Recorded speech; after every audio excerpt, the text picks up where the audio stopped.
Hola a todos, estamos en la última jornada del Congreso Internacional Identitario que se está realizando aquí en Guadalajara, México, y hoy tenemos la oportunidad de entrevistar nada menos que al señor Pedro Varela. Buenos días. ¿Cómo anda, don Pedro? Tanto gusto, señor Cristian. Igualmente. Escritor, como todos saben, historiador, revisionista y dueño de librería Europa, entre otras cosas. Pedro, queríamos hablar, mucha gente nos está pidiendo que hables sobre la persecución a los revisionistas y todo aquel que profese una opinión distinta a la comúnmente aceptada. Sí, resulta realmente sorprendente que en pleno Occidente, en plena democracia, se produzcan casos brutales de persecución ideológica del pensamiento. Tú eres una víctima. Una víctima más, una de tantas, de los que hemos entrado en el club de invitados a las prisiones. El caso es que se ha impuesto en Occidente la idea de que aquellos que no piensan como el sistema desea no son librepensadores, sino criminales. Pero esto no es una novedad, lo han hecho todos los regímenes políticos, Stalin, la monarquía absolutista, en la Edad Media, la Iglesia, Franco, y era normal. Si tú atentas contra el poder del Estado y contra el orden establecido, el poder te perseguía. Pero la democracia se basaba, en teoría, en que el pueblo se va a la porra, la nación se hunde, pero era sagrada la libertad de expresión. Y esta es la gran hipocresía del sistema, ¿no? En general, la persecución que se lleva a cabo es primeramente contra los historiadores revisionistas, que, como sabéis, son historiadores que cuestionan ciertos datos de la reciente historia de la Guerra Mundial Segunda, además de otras cuestiones. Estos historiadores revisionistas simplemente plantean cuestiones. Dice, bueno, la historia oficial habla de un genocidio por parte de los alemanes de 6 millones de personas, planificado con una orden estatal, pero faltan el instrumento del delito y el cuerpo del delito. Cualquier detective es lo primero que pregunta. ¿Dónde está el cuerpo del delito? No lo encuentran, las pastillas famosas de jabón. ¿Y dónde está el instrumento del delito? La cámara de gas inexistente. Entonces, esta cámara de gas viene a ser como una arma de destrucción masiva, igualita a la de Irak porque tampoco existe, ¿no? ¿Qué hace el sistema para perseguir la disidencia histórica, política, ideológica? Simplemente les acusa de crímenes. Ahora en España han introducido en el Parlamento una nueva ley que entra en vigor el 1 de julio, según la cual cualquiera que minimice genocidios históricos, aquí la pregunta es ¿qué quiere decir minimizar? ¿Y qué cifra se minimiza? Porque no hay establecida una cifra oficial, será reo de pena de prisión. Cualquiera que hable de forma neutral o favorable de regímenes supuestamente genocidas será reo de prisión. Entonces, evidentemente, es una legislación anticonstitucional, contraria a la libertad de expresión, basada en un dogma histórico ideológico, que es que lo que los aliados en su propaganda de vencedores promulgaron a los 4 vientos en 1945 es un dogma. La pregunta decisiva es, ¿qué verdad histórica es esa que necesita de una ley y de un juez para ser creída? Sin dudas, Pedro. O sea que ya no se trata de negar el holocausto, el que cuestione algún asunto vinculado al holocausto o pretende investigarlo, o sea, ya no es negación del holocausto, es minimice. Minimice. Porque tengo entendido que David Irving, sin ser un negacionista del holocausto, como comúnmente se denomina, bueno, ha estado procesado, incluso ha estado en prisión, y él lo único que hacía era cuestionar de alguna forma la cifra. ¿Es correcto esto? Sí, él simplemente planteaba cuestiones. Él decía, yo llevo 40 años estudiando la figura de Adolf Hitler como personaje histórico del Tercer Reich y en 40 años no he encontrado un solo documento firmado por él ordenando el exterminio físico de todos los judíos de Europa. Pero ni de él ni ninguno de sus subordinados, ¿no? Entonces dice, yo soy historiador, no soy un propagandística. El historiador solo puede hablar en base a los documentos originales que encuentra. El documento no existe. Y al igual que David Irving, el profesor Forrisson de la Universidad de Lyon II en Francia dice lo mismo sobre el instrumento del crimen. Dice, llevo 40 años investigando el instrumento del crimen y no he encontrado una cámara de gas auténtica que funcione. Él ha preguntado, indíquenme cómo funciona esa cámara de gas, dónde están los planos de construcción de esa cámara de gas, la factura de la compra de esa cámara de gas, quién la ponía en funcionamiento. Nadie ha podido contestar a esa pregunta. No existe el documento, no existe tampoco el instrumento del delito y no existe el cuerpo del delito. Y el precio por expresar esta opinión al profesor Forrisson tengo entendido que lo han golpeado salvajemente, los tolerantes del sistema. El sistema lo que suele hacer es primero amedrentar al disidente con la violencia física pura y dura, luego pasa al aniquilamiento económico y social, te arruinan socialmente y te arruinan económicamente, y finalmente pasan a la condena judicial. Pero en casos extremos incluso al asesinato, como es el caso del francés François Duprat, que escribió un libro sobre esta cuestión de los 6 millones y le pusieron una bomba debajo del vehículo. Y tú, Pedro, has pasado prácticamente por 3 de estos estadios que me estás mencionando, casi la quiebra económica, por lo que te ha sucedido en Librería Europa. Capaz podrías mencionar un poco cómo fue esta persecución, cómo comenzó y en base a qué. Bueno, la persecución comenzó cuando se disuelve la organización CEDADE y decidimos continuar en diversos aspectos: partidos políticos, asociaciones culturales, asociaciones juveniles y simultáneamente editoriales y librerías. En este caso yo me hago cargo de la editorial y la librería, y desde el mismo momento de su apertura, manifestaciones constantes en Barcelona delante de la librería con piedras, con pintura. Se manifiestan los homosexuales, la comunidad judía de Barcelona, los marxistas, los inmigrantes, protestando por supuestos crímenes que debía estar cometiendo una librería, ¿verdad? Entonces, en Librería Europa no obligamos a nadie a entrar a comprar un libro, y cada cual es libre de leer el libro que le dé la gana. A mí me importa un bledo que hayan librerías comunistas, anarquistas, feministas o del séptimo día. Si me interesa, iré a comprar un libro, y si no, iré a hablar con ellos pacíficamente. Pero ellos parece que tienen interés especial a que no exista la posibilidad de que los revisionistas dispongan de un medio de comunicación con el mundo exterior. Wow. Y bueno, ya has sido procesado, has estado en prisión efectiva. Efectivamente, el proceso empezó, los primeros procesos, en el año 89, 90, 91, 92, cuando yo había dado un discurso en Austria, un discurso donde intentaba explicar la otra versión de lo que fue la Alemania nacionalsocialista y de lo que había sido la personalidad de Hitler. Este meeting fue grabado en vídeo, y un año después yo volví a Austria con la señora Florentine Ross van Tonningen, que necesitaba un conductor, a otra conferencia, y en ese pueblo fui detenido de inmediato, sacado del coche y lanzado a un calabozo en Klagenfurt. Y así pasé de calabozo en calabozo, de Klagenfurt a Viena, de Viena a Steyr. Finalmente quedé en aquella prisión y me aplicaron el parágrafo 3G, que es un parágrafo de la legislación austríaca impuesto por los aliados en el Tratado de Estado del año 55, en el que cualquier persona que pretenda reconstruir el nacionalsocialismo o decir una sola palabra favorable puede sufrir penas de hasta 20 años de prisión. Una pena draconiana, ¿verdad? Tuve la gran fortuna en el proceso de que después de 3 meses y medio de prisión, en el proceso había un jurado de 8 personas, de los cuales 9 creo que eran, 5 votaron a favor de mi libertad y de mi inocencia y 4 en contra. Entonces, por un voto salvé el pellejo de estar muchos años en la prisión en Austria.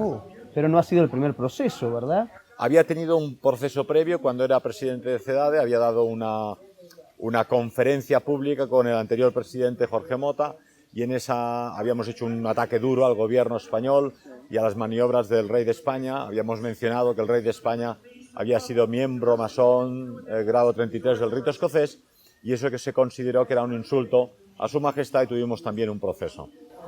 Después de este proceso tuvimos una primera persecución en el año 96, en la que simplemente se presentó a la policía, me metieron en el calabozo, se presentaron en mi casa privada, desmantelaron mi biblioteca privada y simultáneamente en la Librería Europa, donde trabajaba en ese momento mi hermana, confiscaron 20.900 libros, todos los ordenadores que teníamos, toda la documentación, todos los ficheros, todos los libros futuribles a ser editados y toda la maquinaria necesaria para poder trabajar como editores, ¿verdad? Entonces prácticamente nos aniquilaron, ¿no? Finalmente, en el año 1998 tuvo lugar el proceso y el juez Santiago Vidal, un hombre de la extrema izquierda en Barcelona, nos condenó a 1 año más de lo que pedía el fiscal. El fiscal pedía 4 años de prisión y nos condenó a 5 años de prisión, destrucción de todos los libros y multa económica, ¿no? Todo esto había sido solicitado al fiscal por la comunidad judía, que se presentaba como acusación particular en Barcelona, ¿no? Entonces, el juicio terminó que fuimos condenados. Inmediatamente hicimos recurso ante la audiencia provincial, que ya es un tribunal con 3 jueces, y en la audiencia plantearon una cuestión de inconstitucional.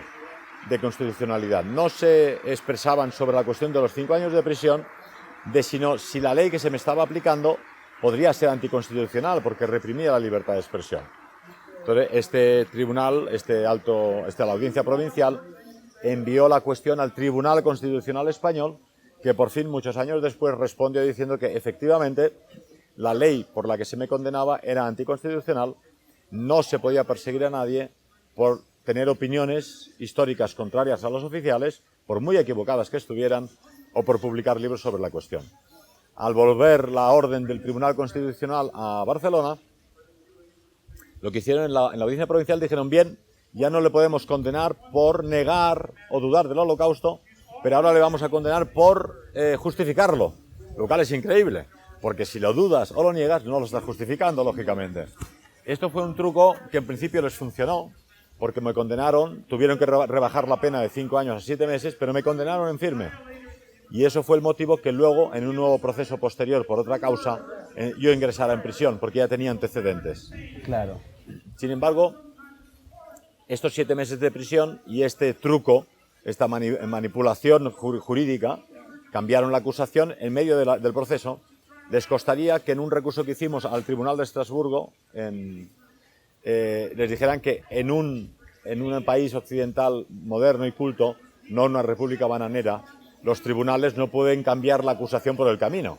Es decir, o te acusan de robar un coche o de violar a una señora, pero no cambiar la acusación a medio camino. Y hay un libro muy conocido que tú has escrito, que creo que es una recopilación de cartas de la prisión que tú has hecho, ¿verdad? Sí, esto ha sido después de la segunda condena. Tuvimos, como no cerramos lo que quería el sistema, era que cerráramos Librería Europa, sobre todo que dejáramos de dar las conferencias revisionistas, culturales y políticas que ofrecemos al público.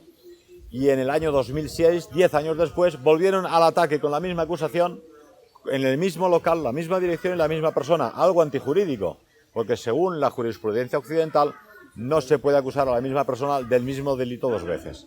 Pero entonces dijeron, no, es que ahora no venimos contra Librería Europa, sino contra Ediciones Ojeda, que es otra entidad. Entonces volvieron a secuestrar 6.000 libros y en este caso me condenaron a 2 años de prisión, que son los que me obligarían a cumplir debido a los 7 meses que tenía de la condena anterior. A pesar de que estos 7 meses anteriores, debido a la decisión de Estrasburgo, quedaban invalidados, pero no los invalidaron. Entonces, en esta ocasión, aprovechando que estaba en prisión, lógicamente, pues escribía cartas al mundo exterior, dado que recibí 2.400 cartas de amigos de todo el mundo, imposibles de contestar en solitario, escribía cartas circulares que enviaba a los amigos y ellos las imprimían para enviar a los demás.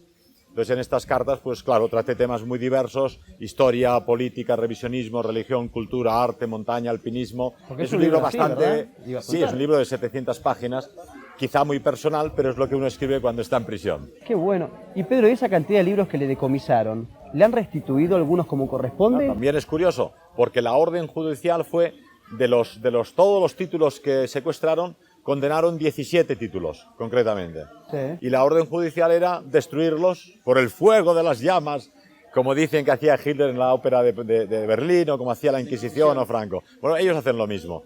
Quemaron los 17 títulos, pero ordenaron expresamente devolver el resto del material. Libros, ordenadores, hasta el día de hoy no han devuelto ni un libro. Lo mismo con el segundo proceso. Y el truco que utilizan es silencio administrativo, no responden. Hacemos recursos, los abogados escriben a los jueces, ahora ya estamos en un límite temporal de que o bien los devuelven o han de pagarlos, exacto, pero simplemente no responden. Y Pedro, esta situación de persecución, tengo entendido que es un proceso que está aplicándose en todas partes del mundo prácticamente, ¿no? Bueno, podemos hablar del caso reciente de Vincent Renoir, un historiador francés que estaba invitado a participar en este primer congreso revisionista, y justo antes de comprar el billete para su vuelo, fue nuevamente condenado, después de haber estado 5 años en prisión, por delito de opinión. Un papá que tiene una familia numerosa, de 7 o 8 hijos, católico, se declara nacionalsocialista, que es su decisión personal, y revisionista. Bien, pues ahora está huido de la justicia y escondido para no volver a la prisión. Tenemos aquí entre nosotros hoy al señor Ernst Zundel de Canadá, que ha estado 7 años en prisiones norteamericanas, canadienses y alemanas por un delito de opinión. En Berlín se encuentra Horst Mahler, un hombre de la antigua extrema izquierda alemana, actualmente en el NPD, un ideólogo, un pensador importante, condenado a 12 años de prisión 12 años. Para un señor de 76 años es una condena a cadena perpetua, ¿verdad? O sea que los derechos humanos se aplican evidentemente solo para una parte de la Efectivamente, población. hay dos varas de medir y según el sistema desee condenarte o no, pues aplica una medida. Eres un pensador que dice algo que no quieren o te convierten en criminal.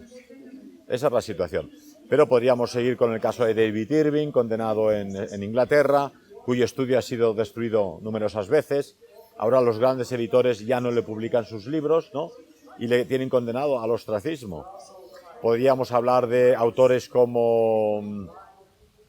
No sé, es que hay tantísimos, ¿no? Que podríamos, la lista es inmensa. Sin duda, sin duda.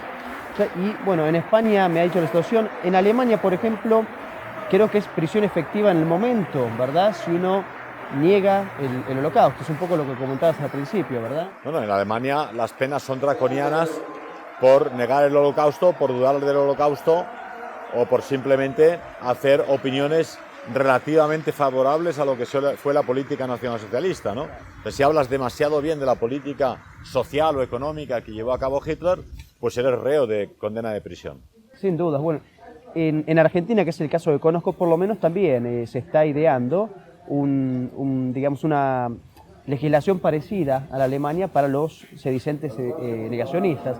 Pero tengo entendido que en España también se quiere extender esta censura a los defensores, por ejemplo, del régimen de Franco o de Sí, algunas... prácticamente lo que han hecho como la ley ya fue declarada, les hemos derrotado de alguna forma de jurisprudencial en la audiencia provincial, en el Tribunal Supremo, donde otros amigos españoles, un editor, un político y un grupo juvenil eran también condenados. El Tribunal Supremo también tiró atrás la persecución y la condena y les declaró inocentes.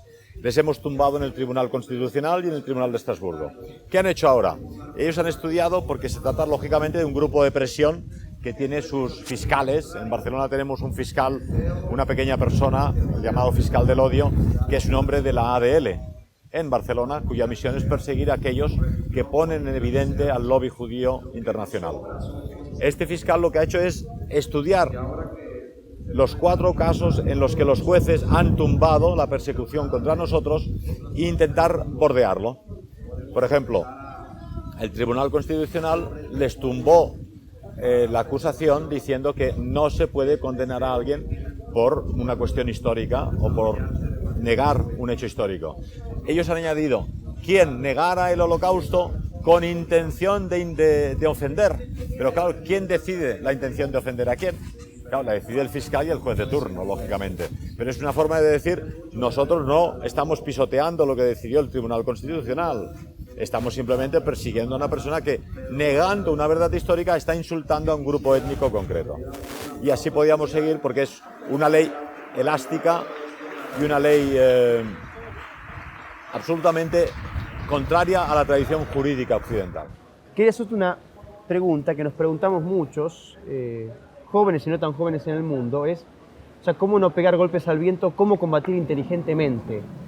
Yo creo que el punto principal es que la legalidad ha de ser respetada. Somos gente de orden, lógicamente, y las leyes están para todos, ¿no?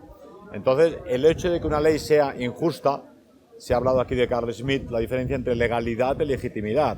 Lo que es legal nunca, no siempre es legítimo. Entonces, el ser humano ha de luchar por la legitimidad. Pero como decía el Salvador, pues dad al César lo que es del César y a Dios lo que es de Dios. Si el César dice, oye, pues a partir de ahora está prohibido que neguéis el holocausto, bueno, pues lógicamente no lo puedes negar porque te van a meter en prisión. Pero primero hay que luchar a nivel intelectual, periodístico y en los medios de comunicación para forzar el cambio de esa legislación primero. Y luego buscar los medios de difundir la verdad histórica sin enfrentarse necesariamente a la legalidad. Hemos hablado antes de que ellos están intentando mezclar cuando intelectuales y revisionistas dudan de ciertos datos del holocausto y mezclarles con una actividad criminal. Pues muy bien, hacerlo tan finamente que no pueda caber la más mínima posibilidad de que alguien diga lo que usted realiza es un acto criminal y está insultando a un grupo étnico, porque eso no es el caso. Entonces quizá hay que insistir constantemente, esparce una información concreta sobre esa cuestión, que yo lo que quiero es saber la verdad. Y quiero tener la posibilidad de hacer preguntas, sin insultar a nadie. Pero la respuesta han de darla los dos bandos, ¿verdad? Pero, o sea que la batalla de alguna forma es cultural, podríamos decir que de alguna forma convenga aplicar la misma estrategia que aplicaron con Gramsci, la escuela de Frankfurt, tal vez los... Un cambio cultural, un cambio cultural inteligentemente llevado y lógicamente hábilmente llevado, ¿no? Porque siempre hay resquicios en la legislación para que nosotros seamos condenados, pero del mismo modo siempre hay resquicios para poder hacer cosas sin ser condenados. Perfecto. Quería preguntarte, ¿consideras que hay de alguna forma un despertar de Europa o de Occidente que está surgiendo una reacción? ¿Crees que, cuál es tu explicación a esta o nueva derecha europea? No sé cómo denominarla. Bueno, yo creo que efectivamente los pueblos europeos ahora ya le ven las orejas al lobo. Tienen una inmigración masiva de 60 millones de musulmanes en Europa. 60 millones es 10 veces la población de Dinamarca, ¿no? O es más que toda una nación como Francia, ¿no? Y además de estos, pues hay un río imparable de inmigración africana que llega a través de Gibraltar hacia España, de las islas italianas de Lampedusa hacia Italia, ¿verdad? Y esta inmigración extrarracial está realmente poniendo en peligro y en cuestión la identidad étnica de los europeos, ¿no? Entonces, hasta los europeos más liberales, más cristianos, más buenos, más tolerantes, se están dando cuenta hay algo que no marcha bien, porque la familia tradicional ha sido destruida, los valores tradicionales han desaparecido, la población autóctona está sufriendo la gran sustitución, planificada y organizada por sus propios gobiernos, cuando no tolerada, ¿no? Entonces, ahora la gente ya empieza a salir a la calle. Hemos hablado en este congreso de Pegida en Leipzig y de la Acción por Alemania, pero también en España de las personas que están descontentas con las actividades del capitalismo y salen a la calle como última forma de protesta. Sin duda, yo te iba a preguntar, Pedro, porque algo que he notado, observado, es que en algunos de estos sectores o movimientos de la nueva derecha, que a algunos podría parecerles en principio una especie de volver a la tradición, es como que pareciera que se centran únicamente en el tema de la islamización, ¿verdad? Que si tú lo sacas del tema islámico, terminan siendo o teniendo los mismos principios, por decirlo de alguna forma, que la izquierda y la derecha. No sé si... Efectivamente, la cuestión no es solamente la islamización, las cuestiones, primero, el peligro que supone biológico para la subsistencia de los europeos. Si viniesen gente de tribus primitivas que no son islámicas, el peligro sería el mismo. El otro es que, como se ha dicho en el Congreso, el mundo musulmán lo que admira es el honor y el valor, y se presentan en una sociedad occidental absolutamente decadente, laica, donde ya no hay caballeros medievales ni guerreros europeos. Entonces no nos tienen ningún respeto, con toda la razón del mundo, porque se dan cuenta que nos escupen a la cara y nos retiramos, ¿no? Ocurre muy a menudo en las calles de Alemania que ancianos alemanes que van por el metro tranquilamente se enfrentan a 3 o 4 chavales de tercera o segunda generación, turcos de origen, que para demostrar su animadversión, porque ellos ven que no van a poder ser nunca alemanes, pues los golpean y los envían al hospital, ¿no? Esto ocurre porque saben que el europeo ha perdido el espinazo. Esto, como puedes imaginarte, hace 50 años habría sido imposible, y en épocas menos amariconadas que la nuestra la gente estaría colgando de las farolas. Yo no estoy llamando a la violencia, estoy diciendo que los europeos han perdido el espinazo. Y los musulmanes, lógicamente, dicen, si yo presiono y tú cedes, pues yo voy avanzando. Y si tú me dejas construir una mezquita, pues construiré 3 o 4. Luego, si les preguntas que queremos construir una catedral católica en el mundo musulmán, lo niegan radicalmente, ¿no? Pero la cuestión no es llevar a un enfrentamiento con el mundo musulmán. Yo creo que cada población puede vivir la fe a su manera, como ellos hayan decidido escoger. Nosotros tenemos la obligación como cristianos de defender la cristiandad y de esparcirla con medios pacíficos. El musulmán tiene que decidir qué es lo que quiere hacer, pero lo que no puede pretender es importar su religión a nuestro continente, además aniquilando nuestra autoridad y nuestros valores y nuestra autoconciencia cultural. Sin dudas, sin dudas.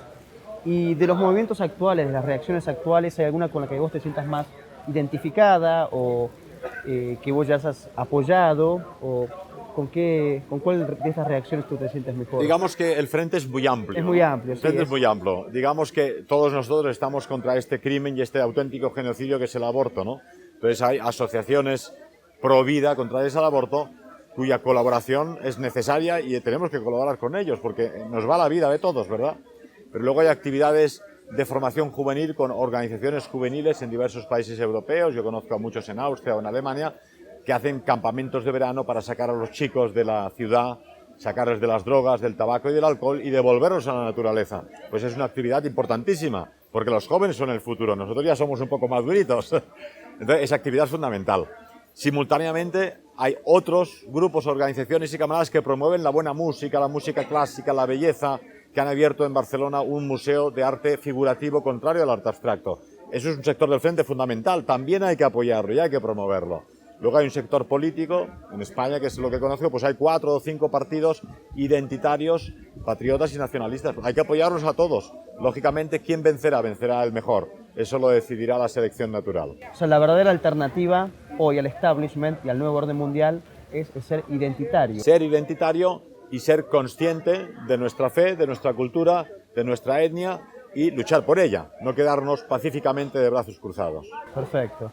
Bueno, Pedro. Muchas gracias, Cristian. Ha sido una entrevista placentera y espero que todo vaya bien en Guadalajara, Jalisco, México y en Argentina. Muchas gracias, Pedro. Que nos encontremos. Gracias.